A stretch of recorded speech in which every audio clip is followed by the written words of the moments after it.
Hello and welcome back to Book and Trial and yet another video for the 12 Days of Christmas.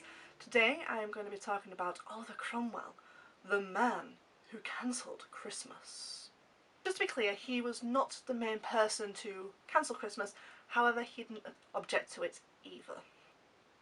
In the 1640s, the Royalists were at war with Parliament. This was a civil war that had broke out between King Charles I and, mostly known, Oliver Cromwell as the Houses of Parliament. England was fighting a war that was not really going to end very well, and the longer it went on, the more people were struggling for clothes and food and various other things as well, including money, to the point that even King Charles would forge coins just to be able to keep paying his soldiers.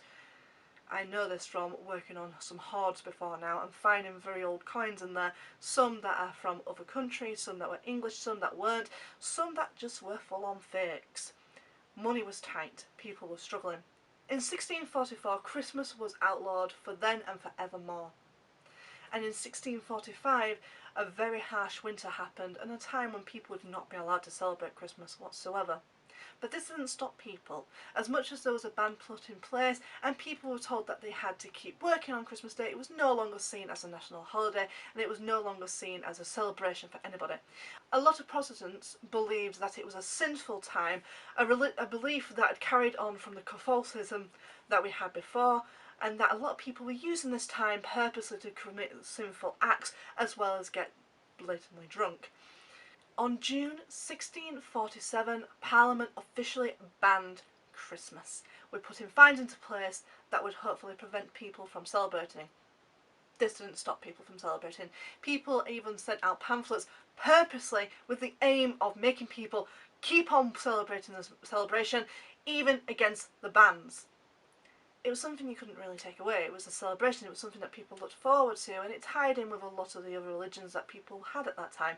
It tied in with winter solstice, it tied in with Yule, it tied in all together in a nice little bow, the ending of one year and the welcoming in of another. And to be able to ban that, you have to be a bit of a madman. But none other, the Parliament did try to ban it, and they did officially ban it as well. It wasn't until 1660, until King Charles II was on the throne, and his first act of being on that throne was to repeal all the anti-Christmas legislations at the time, making him well known as the Merry Monarch. So, there we have it. Oliver Cromwell, not necessarily him, but actually a couple of Houses of Parliament actually put the ban into place, not just Oliver Cromwell. It fell onto him as he is seen as the iconic number one threat that was happening at the time of the Civil War, but as we all know, with any form of war, there isn't just the one person, there are multiple people, and multiple people actually put these laws and legislations and rules and penalties into place, and he just didn't argue with them. He actually agreed with them. He supported these bans of celebration. Some of them believing them to be horrible celebrations. I'm glad that King Charles II came onto the throne and changed that again to the point where we can now celebrate Christmas quite joyously again. So there we have it, guys.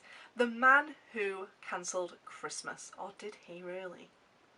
What are your thoughts down below? Do you think he was the sole person to have cancelled Christmas? Or do you think it was a number of people that kind of band together and he was just a face that people put to it? Let me know in the comments down below, and I'll see you again in another video tomorrow. See you then.